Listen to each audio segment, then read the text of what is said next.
Hello, bonjour à toutes et à tous. Je suis très heureux d'être avec vous. Je suis Jean-Marie Athé, consultant formateur en entrepreneuriat et en vente B2B. Aujourd'hui, je voudrais vous parler de la vente. Donc, la vente. Donc, au niveau de la vente, il y a une formule que j'ai pour habitude d'utiliser, que j'aimerais partager avec vous. Certainement que cela vous aidera en fait dans votre démarche, je vais dire, de vente. Donc, la technique ou la formule, elle se présente de la sorte en fait. Donc, on a le no,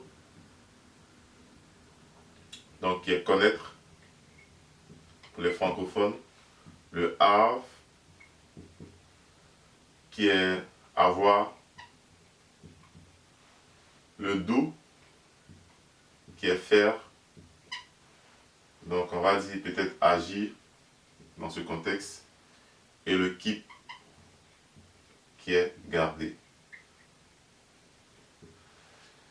Donc c'est un processus que généralement, quand il s'agit en fait de vendre, quand il s'agit d'effectuer une action de vente, que j'utilise.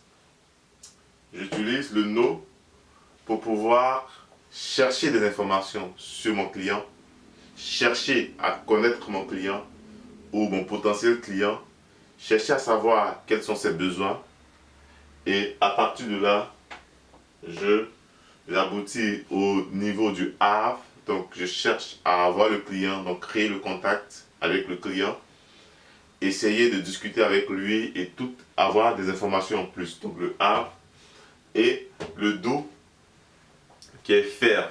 Donc faire agir. À partir du moment où je cherche à le connaître, à avoir un certain nombre d'informations sur lui, donc on parlera ici des données. On parlera ici des données. Donc ces données peuvent être des données en fait, je veux dire, des données obtenues de façon indirecte, donc à travers certaines sources d'informations, ou des données obtenues de façon directe. Donc les données seront obtenues certainement de façon directe ici, lorsqu'on aura un échange avec lui, on aura discuté avec lui, on aura pris contact avec lui, on aura des données en fait directes parce qu'il y a certaines informations à travers nos questions que nous allons vous poser qui va nous donner. Et là, nous serons au niveau du do. Le do, c'est arriver, je veux dire, à le faire agir.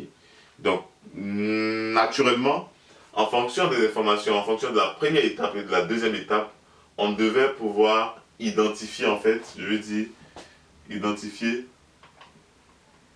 le besoin.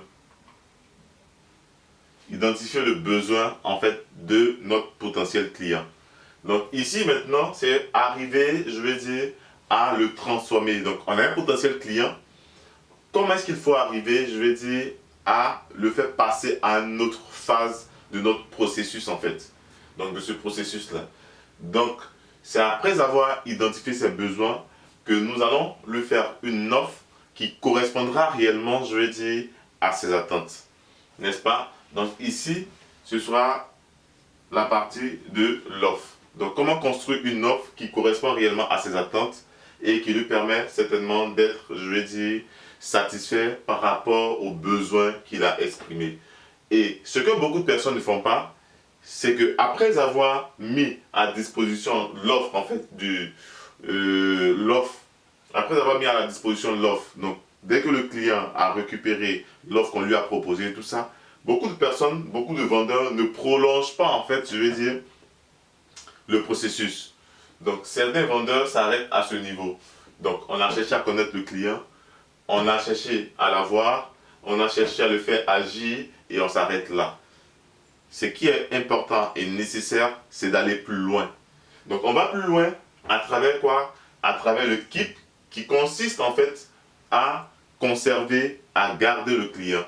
Il y a un adage qui dit qu'il est plus facile de conserver un client que d'en acquérir parce que ça demande beaucoup plus d'investissement. Ça demande beaucoup plus, je veux dire, de stratégie, de réflexion et tout ça pour avoir un nouveau client que de conserver les clients que nous avons et miser beaucoup plus sur la satisfaction pour qu'ils puissent devenir des clients fidèles.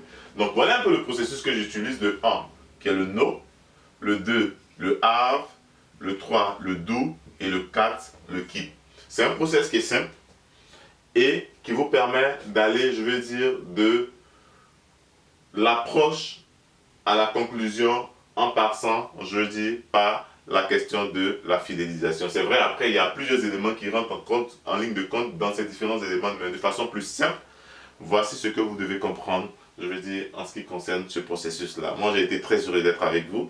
Je suis Jean-Marie Atté, consultant formateur en entrepreneuriat et en vente. Et mon but, c'est de vous aider à progresser de jour en jour et à devenir exceptionnel dans ce que vous faites. On se dit à bientôt pour une prochaine capsule. Au revoir.